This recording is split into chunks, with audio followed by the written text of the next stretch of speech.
ایک صحابی تھے جوان 12-14 سال عمر، عشق لگا سی کھیڑا کھیڑ دی میں 12-14 سال عمر تو ہر وقت حضور کے پاس رہتے تھے۔ صحابہ کہتے ہیں ہم نے سوچا ہر وقت ہی رہتا ہے۔ ایک دن نبی پاک صلی اللہ علیہ وسلم نے کہا ان کو ذرا بتاؤں تو صحیح ہے مجھ سے پیار کتنا کرتا ہے۔ صحابہ کو تجربہ کرانے کے لیے حضور نے اس سے کہا مجھ سے پیار کرتے ہو؟ اس نے کہا بیبا آپ کو پتہ ہی ہے سارا۔ تو حضور نے فرمایا جاؤ اپنے باپ کی گردن کاٹ کے لاؤ۔ کس کی؟ اوکھا جے بابا کام، ہاں اپنے باپ کی گردن کاٹ کے لاؤ۔ 12-14 سال عمر، چھلانگ لگائی۔ مسجد نبوی کے دروازے پر مولا علی شیر خدا کھڑے تھے، ان کی گردن میں تیر کمان تلوار تھی، کھینچی تلوار، اور جب دوڑے نا جذبات میں تو حضور نے فرمایا اسے پکڑ لاؤ، اس نے سچ مچ کاٹ کے لے آنی ہے، لے آؤ پکڑ کے۔ عاشق نزاکت جانتے ہیں۔ حضرت طلحہ بن برا بیمار ہو گئے، بیمار، دن میں 2 دفعہ میرے نبی تیمارداری کرنے جاتے، 2 دفعہ۔ اللہ کرے وہ بیماری میں ہی آ جائے۔ چر ہویا مینو ترلے لیندیاں، کدی موڑ میرے ول واگاں، خواب میری وچ ایک وار جاویں میں ساری عمر نہ جاگاں۔ نبی پاک صلی اللہ علیہ وسلم 2 دفعہ تیمارداری کرنے جاتے، 2 دفعہ دن، 2 دفعہ حضور پتہ لے۔ ایک دن حضور شام کو گئے، ان کا ماتھا چوما تو حضور کی آنکھوں میں آنسو آ گئے۔ پھر میرے حبیب پاک نے ان کے والد کو کونے میں بلایا، کوئی بات کہی، باپ بھی رونے لگے۔ حضور نے پھر پیار کیا، چلے گئے۔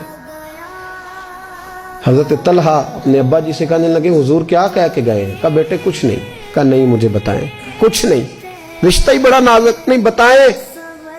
تو باپ نے سر پہ ہاتھ رکھا، کہا حضور کہہ گئے ہیں تو آج شام کو فوت ہو جائے گا، اور جب حضور نے کہا جب اس کا انتقال ہو جائے تو مجھے خبر کرنا۔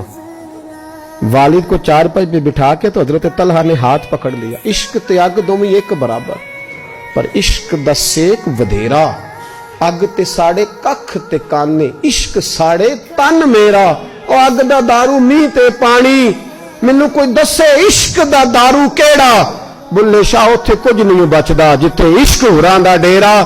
ہاتھ پکڑا باپ کا اور کہنے لگے ابا جی ایک وعدہ کرو، رات کو جب میں فوت ہو جاؤں تو نبی پاک کو اطلاع نہیں دینی، خبر۔ کہا بیٹے حضور کہہ گئے ہیں دینی ہے، تو کہتا ہے نہیں دینی، کیوں؟ عاشق نزاکت جانتے ہیں، اگرچہ 12-14 سال عمر تھی پر عشق پکا تھا نا، نزاکت سمجھتے تھے۔ کہنے لگے ابا جی جن گلیوں سے حضور نے گزر کے آنا ہے وہ یہودیوں کی گلیاں ہیں، ایسا نہ ہو میرے جنازے کی خاطر حضور گزرے اور کوئی میرے نبی کو تکلیف دے دے، اس لیے خبر نہیں کرنی مصطفیٰ کو، آپ جنازہ پڑھ کے دفنا دینا۔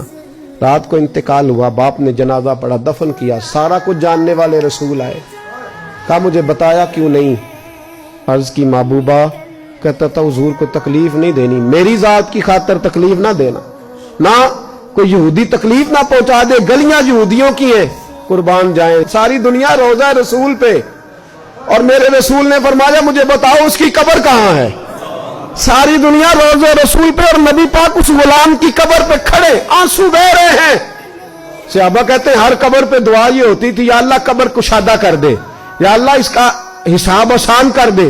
یہاں دعا بھی انوکھی، اس کے لیے دعا بھی انوکھی، رشتہ ہی بڑا نازک ہے۔